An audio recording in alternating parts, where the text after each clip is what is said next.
Aujourd'hui, dans Un jour, un engagement, je reçois Arnaud Di Pasquale pour parler padel. Bonjour Arnaud. Salut Émilie. Comment ça va? Super.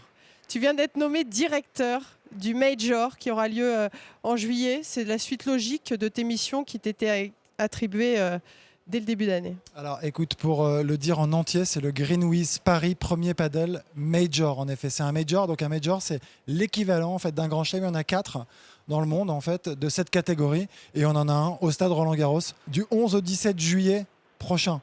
Donc les meilleurs joueurs du monde, le plus gros plateau possible avec le Philippe Chatrier, une piste de padel sur ce Chatrier. J'en ai déjà des étoiles plein les yeux.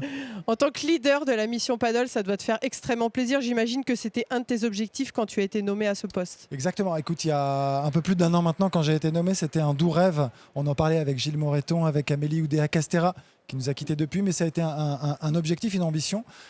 On a beaucoup bossé dessus, écoute, et on a fini par l'avoir. Et ouais, pour la promotion de ce sport en plein boom, c'est absolument génial d'avoir ici à Roland-Garros un événement de cette catégorie. Ouais. Le paddle se développe à vitesse grand V. Comment se passe justement ça se passe sur le terrain, le développement sur le territoire? Le paddle est en train d'exploser. Depuis 2-3 ans, il y a vraiment un boom incroyable. Je pense que depuis que la Fédé aussi s'en occupe vraiment avec une direction qui a été créée, il y a beaucoup plus de communication, la structuration de la compétition, la structuration de l'enseignement aussi, le développement des équipements parce que la demande est très forte sur le territoire en France et donc nous, notre rôle, c'est d'accompagner aussi toutes les structures pour justement qu'il y ait le plus de pistes possible. Aujourd'hui, on en manque, il y a une demande très forte et il y a finalement presque trop peu d'offres. Donc on accompagne un petit peu tout ça, on structure, on est au début de l'aventure, c'est génial et on est extrêmement suivi parce qu'on a des super partenaires qui nous suivent aussi, Wilson, Rolex, BNP entre autres, Greenwiz, je l'ai dit aussi. Et donc ouais, on avance, c'est vrai, très vite. Le nombre de compétiteurs, de compétitrices aussi chaque mois augmente de manière significative. À nous de bien encadrer justement cette pratique pour qu'elle continue de se développer comme c'est le cas actuellement. Quels objectifs vous êtes fixés? Un certain nombre de pistes de paddle dans les clubs. Est-ce qu'il y a un chiffre que tu as en tête? Aujourd'hui, on est à un peu plus de 1000 pistes. On aimerait, à horizon 2024, être à 2000, donc doubler ce nombre. Donc voilà, par rapport aux équipements. Par rapport au nombre de pratiquants, on est à un peu plus de 200 000 pratiquants aujourd'hui. On ne parle pas de licenciés, on parle plus de communauté. Et l'objectif, c'est d'ici 2024 aussi d'être aux alentours des 500 000 pratiquants, ce qui est quand même considérable.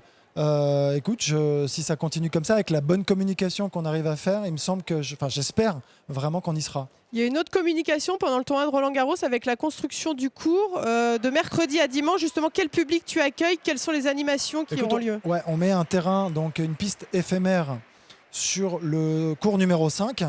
On installe une piste avec le matin, en gros de 10h à 13h, des exhibitions. On va faire venir jouer les meilleures joueuses et les meilleurs joueurs français avec quelques people, quelques célébrités, quelques sportifs aussi qui adorent ce sport.